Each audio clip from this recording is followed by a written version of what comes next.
Assalamualaikum warahmatullahi wabarakatuh. Puji syukur saya panjatkan kehadirat Allah Subhanahu wa Ta'ala. Atas kesempatannya, pada hari ini saya dapat menjelaskan tentang tugas saya pada mata kuliah budidaya tempat tanah dengan judul jenis sistem hidroponik. Langsung saja, adapun beberapa jenis sistem hidroponik yang saya bawakan. Yang pertama adalah sistem WIG. Nah, WIG system adalah sistem hidroponik paling sederhana.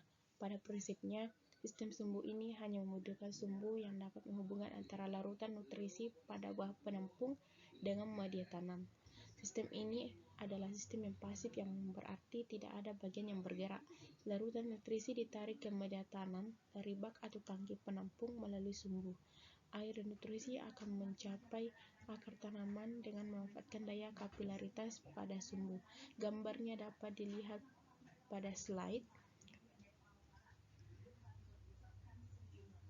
Adapun mekanisme sistem WIG pada hidroponik. Nah, sistem WIG cocok diterapkan bagi pemula atau yang ingin memulai menggunakan sistem hidroponik.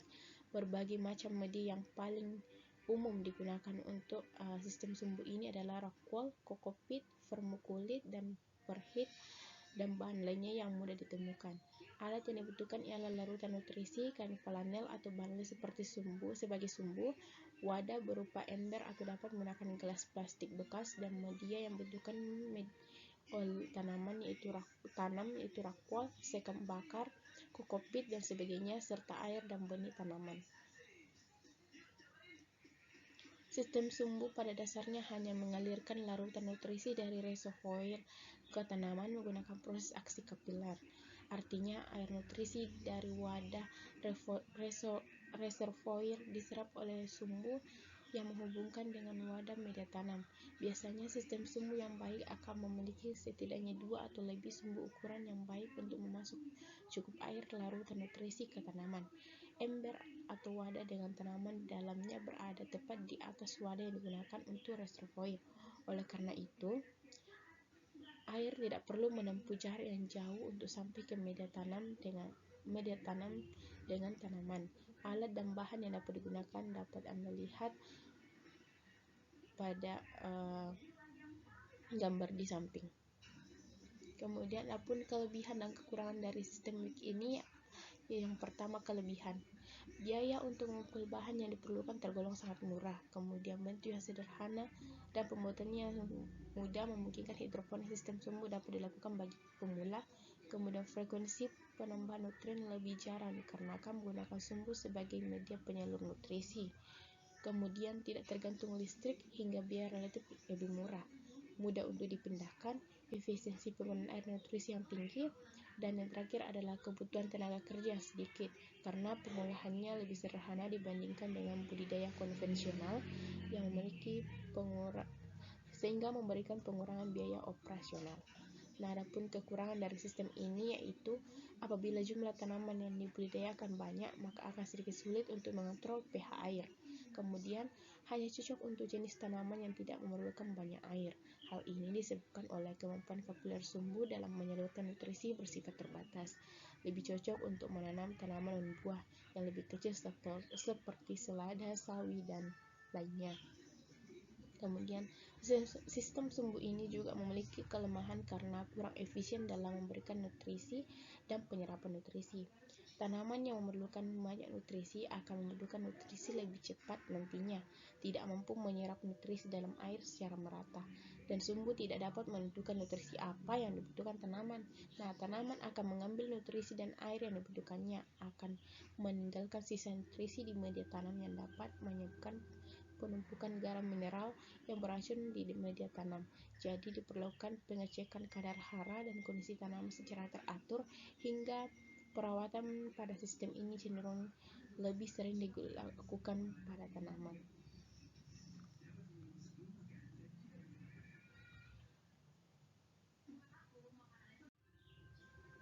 Adapun metode yang kedua yaitu sistem deep water culture. Deep water culture adalah salah satu teknik dalam sistem hidroponik yang diharapkan dapat mengatasi pemberian nutrisi pada tanaman dari akar sampai daun dan mengatasi serangan hama pada tajuk tanaman. Gambarnya dapat dilihat di slide. Nah, dalam menerapkan deep water culture, hal yang tidak skala penting adalah dengan memilih jenis tanaman. Nah, saat memilih tanaman, kita harus mencari tanaman yang bisa tumbuh cepat dalam sistem berbasis air. Biasanya, tumbuhan itu berukuran kecil dan membutuhkan beberapa minggu saja untuk mencapai panen. Karena itu, metode di culture cenderung cocok untuk tanaman jenis sayur dan buah. Sebenarnya banyak sekali pilihan sayuran dan buah yang bisa ditanam dalam di culture ini. Tapi adapun beberapa yang saya sampaikan yaitu contohnya kemangi, selada, kale, sawi, pakcoy, cabai, dan tomat. Menanam tanaman dengan deep water culture. Nah, pertama yang harus disiapkan dulu adalah bahan dan alatnya. Untuk membuat desain hidroponik sederhana ini, kita bisa memanfaatkan kotak kosong atau akuarium bekas sebagai wadah air. Selain itu, bahan lainnya diperlukan seperti media tanam, bisa berupa rakol atau busa, gelas plastik bekas, styrofoam, gunting atau alat pemotong lainnya, pupuk air, dan pompa udara. Setelah semua bahan dan alat lengkap, kita bisa mulai dengan memotong styrofoam sesuai ukuran wadah yang diinginkan. Nah, styrofoam itu berfungsi supaya tanaman bisa mengapung di dalam air. Selanjutnya, lubangi styrofoam sebesar diameter gelas plastik bekas. Nah, ambil gelas plastik lalu masukkan ke dalam lubang. Nantinya, gelas ini akan dipakai sebagai pot tanaman. Jadi, bagian bawahnya jangan lupa dilubangi agar akar tanaman bisa terendam air. Langkah berikutnya adalah larutkan beberapa jenis pupuk dengan air. Kemudian potong media tanam menjadi bentuk kubus dengan ukuran sesuai gelas. Buat celah di bagian tengahnya dan masukkan benih ke dalamnya. Setelah itu letakkan media tanam di dalam gelas dan sambungkan pompa udara ke bagian bawah wadah. Yang terakhir, pastikan tanaman cukup terkena sinar matahari. Lama-kelamaan akar akan muncul dan menyerap nutrisi yang ada dalam air. Namun, adapun kelebihan dan kekurangan dari sistem water culture ini, yang pertama, pertumbuhan tanaman relatif lebih cepat karena adanya penyerapan nutrisi dan oksigen yang efektif, bersifat ekonomis karena bahan dan alat yang digunakan sederhana dan tidak memerlukan banyak pupuk. Kemudian perawatannya cukup mudah dan jarang menemukan hambatan. Pertumbuhan tanaman bisa dilakukan di lahan yang sempit. Sementara itu, kekurangan dari metode ini yaitu kontrol air, nutrisi, dan oksigen harus benar-benar diperhatikan. Ketika salah satunya berkurang, kondisi tanaman akan cepat menurun. Nah, lebih cocok digunakan di dalam ruangan karena terlalu banyak sinar matahari atau udara panas bisa menyebabkan air lebih cepat menguap dan suhunya tidak stabil.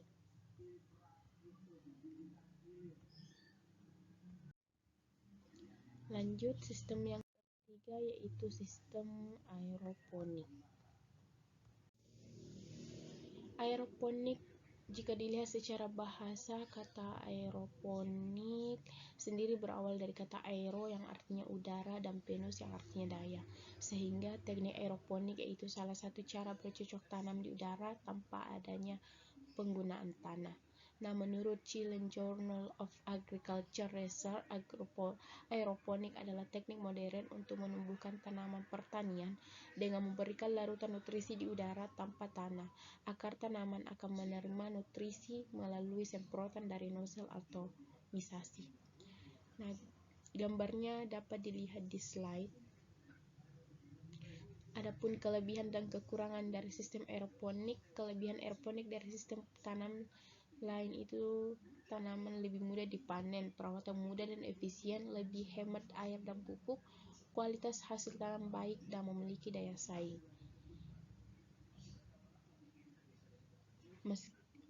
Meskipun memiliki beberapa kelebihan, namun ada kekurangannya, yaitu biaya praktikan dan instalasi cukup tinggi, sangat tergantung pada energi listrik. Lanjut, sistem drip. Sistem hidroponik irigasi atau drip adalah salah satu sistem yang paling sering digunakan dalam sistem tanaman hidroponik di seantero di dunia. baik itu oleh para petani atau pembudidaya rumahan maupun pembudidaya atau petani komersial.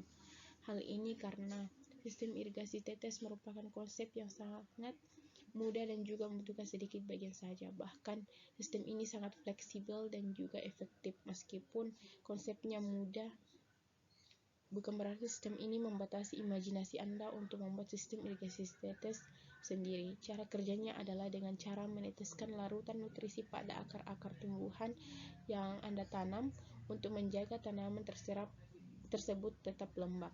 Nah, adapun alat dan bahan yang dibutuhkan dalam sistem drip ini yaitu selang air, pompa air, alat khusus penetes, pot atau polybag, media tanam, wadah atau bak air sebagai penampung sisa nutrisi. Nah, adapun kelebihan dari sistem drip ini adalah tanaman memiliki suplai air dan nutrisi secara terus-menerus dan langsung menuju akar tanaman. Lebih menghemat air dan nutrisi karena diberikan sedikit demi sedikit. Lebih efisien penggunaan air dan nutrisi karena tetesan langsung menuju ke akar. Biaya yang dibutuhkan relatif murah. Adapun kekurangan dari sistem drip ini yaitu oksigen akan selalu didapatkan tanaman jika media tanam terlalu padat. Penggunaan bak penampung tidak akan terlalu menghambat air dan nutrisi karena lebih banyak hilang terserap tanaman tertahan pada media atau penguapan. Next, sistem selanjutnya yaitu metode EBB and flow. Teknik EBB and flow atau pasang surut merupakan salah satu teknik hidroponik yang banyak digunakan. Sistem ini bekerja dengan memenuhi media pertumbuhan dengan larutan nutrisi dan larutan nutrisi yang tidak terserap kembali ke bak penampung. Waktu pasang surut dapat diatur dengan menggunakan timer. Nah, gambarnya dapat kita lihat di slide. Ketika timer menghidupkan pompa, larutan nutrisi akan dipompa ke net pot atau tempat tanaman. Ketika timer mematikan pompa, larutan nutrisi akan mengalir kembali ke bak penampung dikarenakan ada batasan untuk larutan nutrisi sehingga tidak akan meluap di dalam pipa atau bak penyangga net pot. Biasanya berupa pipa di mana jika air nutrisi meluap maka air akan kembali menuju ke bak penampungan. Nah, timer diatur dapat hidup beberapa kali dalam sehari tergantung ukuran dan tipe tanaman, suhu, kelembaban, dan tipe media pertumbuhan yang digunakan. Untuk sistem ini dapat menggunakan beberapa media tanam. Media tanam di sini diutamakan yang dapat menyimpan air cukup seperti rockwool, vermit, coconut, dan fiber. Untuk melakukan metode ini, adapun alat yang digunakan yaitu media tanam, pompa air, saluran air atau pipa PVC, selang, dan lainnya, net pot, timer, wadah, atau bak air. Adapun kelebihan dan kelemahan dari metode ini, yang dimana kelebihannya itu tanaman mendapat suplai air, oksigen, dan nutrisi secara periodik. Suplai oksigen menuju akar tanaman lebih baik karena terbawa air pasang dan surut, mempermudah perawatan karena tidak perlu melakukan penyiraman. Kemudian kekurangannya yaitu biaya pembuatan cukup mahal tergantung pada listrik, kualitas nutrisi yang sudah dipompa berkali-kali tidak sebaik yang awal. Selanjutnya, metode nutrient film. Nah, konsep dasar sistem NVT hidroponik adalah budidaya tanaman dengan akar tanaman yang tumbuh di dangkal dan bersirkulasi lapisan hara sehingga tanaman dapat memperoleh cukup air, unsur hara, dan oksigen. Tanaman tumbuh dilapisi dengan polietilen. Akar tanaman terendam air yang mengandung larutan nutrisi.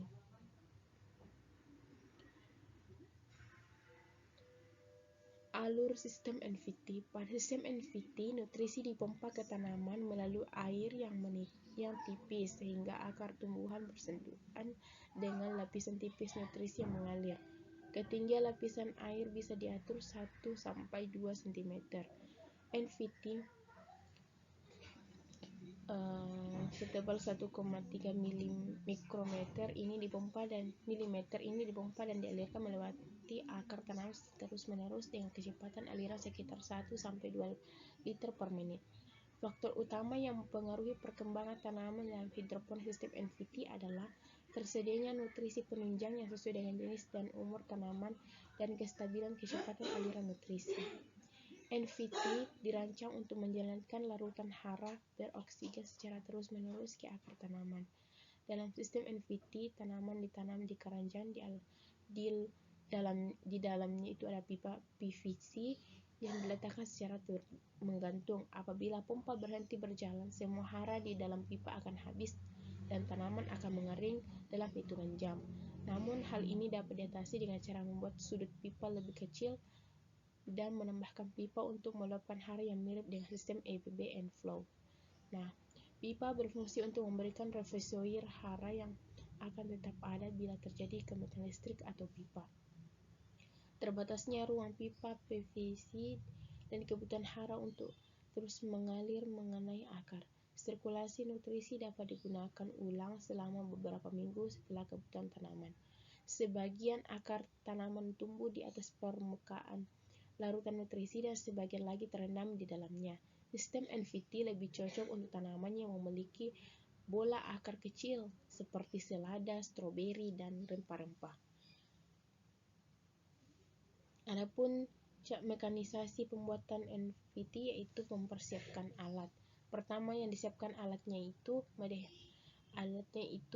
handbor, satu set hole saw, meteran, penggaris, cutter, dan spidol. Nah, proses pembuatan NVT. Bentuklah pipa PVC sesuai dengan yang diinginkan. Aturlah jumlah lubang dari jarak, pastinya jaraknya tak terlalu berdekatan. Setelah lubang di pipa paralon selesai dibuat, maka selanjutnya dengan proses penanaman dengan menggunakan media tanam atau rakol. Proses penanaman hidroponik diawali dengan meletakkan anak semai benih ke tengah net pot yang sudah diberi rakol yang ada di paralon. Sebagai media tanaman, gunakan rakol. Rakol yang ditumpangkan pada net pot dipotong dengan ukuran 1,5 cm setiap 9,5 cm. Pada rakol tersebut ditancapkan 5 biji anak semai untuk sesuai dengan kebutuhan. Bila anak semai tidak menyeluruh larutan nutrisi, maka potong kain flanel dan letakkan di dasar net pot dengan ujung kain yang menyentuh larutan. Kain flanel ini berguna sebagai sumbu pengantar larutan ke akar anak semai. Kemudian proses perawatan. Pada proses perawatan yang harus sangat diperhatikan adalah pemberian nutrisi pada tanaman agar mempercepat pertumbuhan. Nutrisi yang cukup setiap tanaman itu berbeda-beda. Nutrisi dapat diukur dengan ppm meter. Cek kondisi air di bak penampung agar tanaman tidak kekurangan air karena dapat menghambat pertumbuhan tanaman.